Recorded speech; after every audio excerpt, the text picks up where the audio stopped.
So we'll be investigating Young's experiment in this video. Now his experiment involves looking at this relationship. So this is d sine theta, which is equal to m, which is represented by the order of light, and lambda, the wavelength of light that we'll use.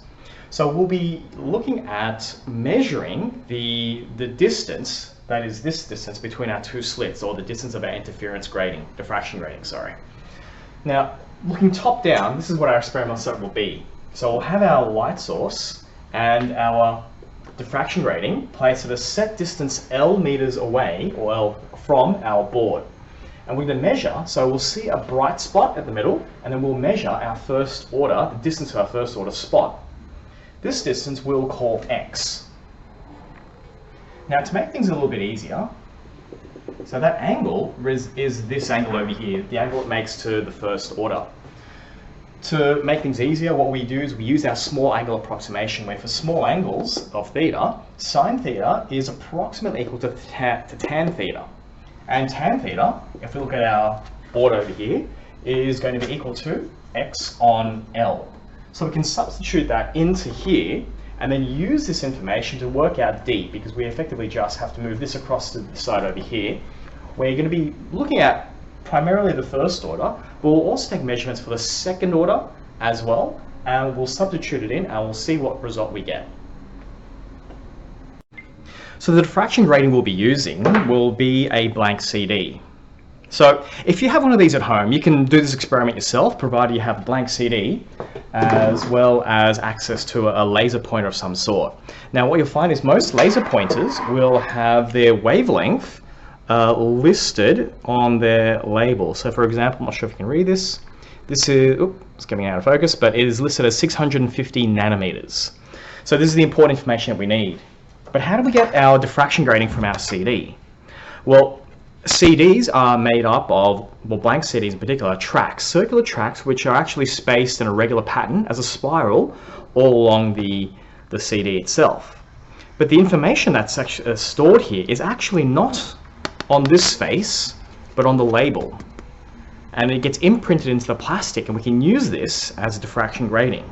But how do we get to this? Well, what we'll do is we'll use a bit of sticky tape. So what I find best is use scissors to score a section.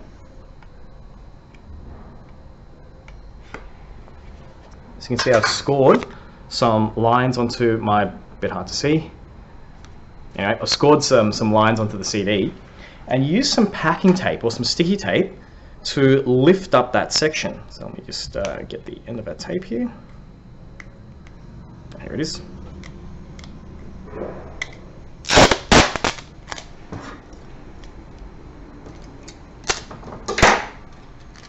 And what we'll do is we'll stick the sticky tape onto the CD, and because we've scored it, it's actually going to rip off the label. And we do that a couple of times to get a nice clear section. I'll do it again over here. And we can see that we're getting rid of that label. Now, as I said, the data is actually stored, or written in this case, onto this metallic label. Most of this is just plastic, but what we're after are the grooves that are printed into the plastic after I've done this removal process. Wrong side.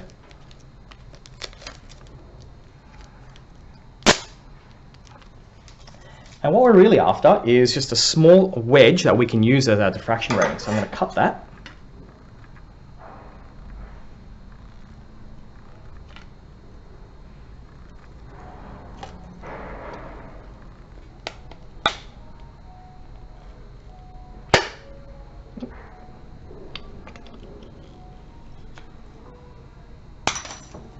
There we go.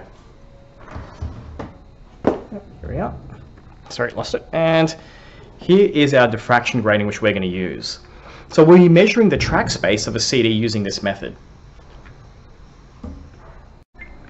So this is the setup that I've got over here. So I've got my diffraction grating, so that's a CD. You'll want to make sure that the CD has its grooves lined up vertically, because if it's horizontal, you'll have your diffraction pattern top and bottom. And I've measured the distance. So the distance I've measured is, I've used 1 meter.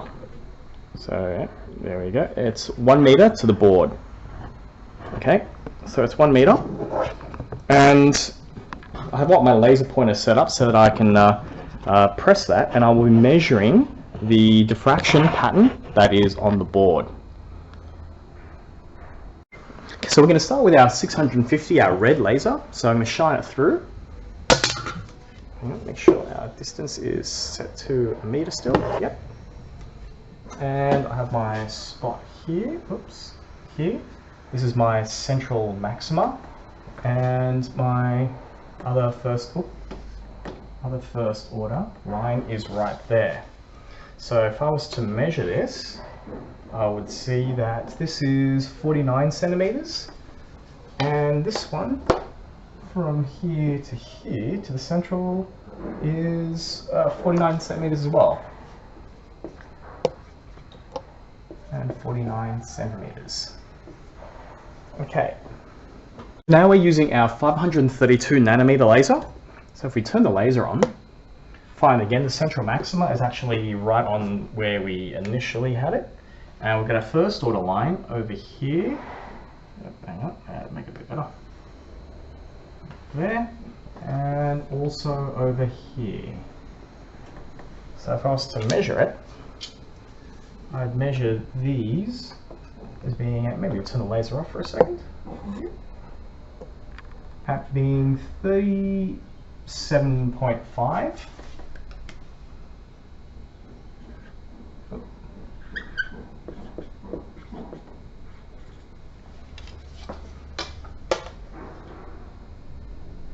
And this line is at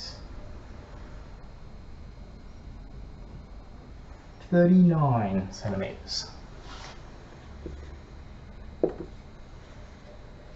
Okay. Okay, so we've now switched over to our 405 millimeter, or our blue/UV laser. So we've got it hitting at the central maxima again. Actually, we might just move it just to...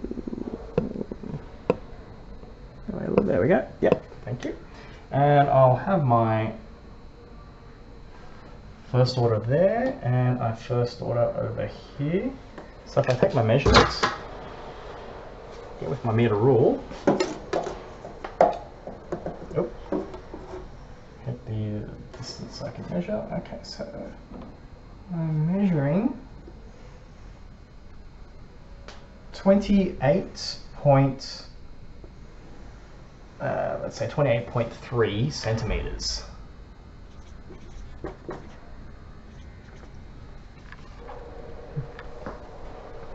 And our other light, our other first order distance is pretty close to that actually. Hang on.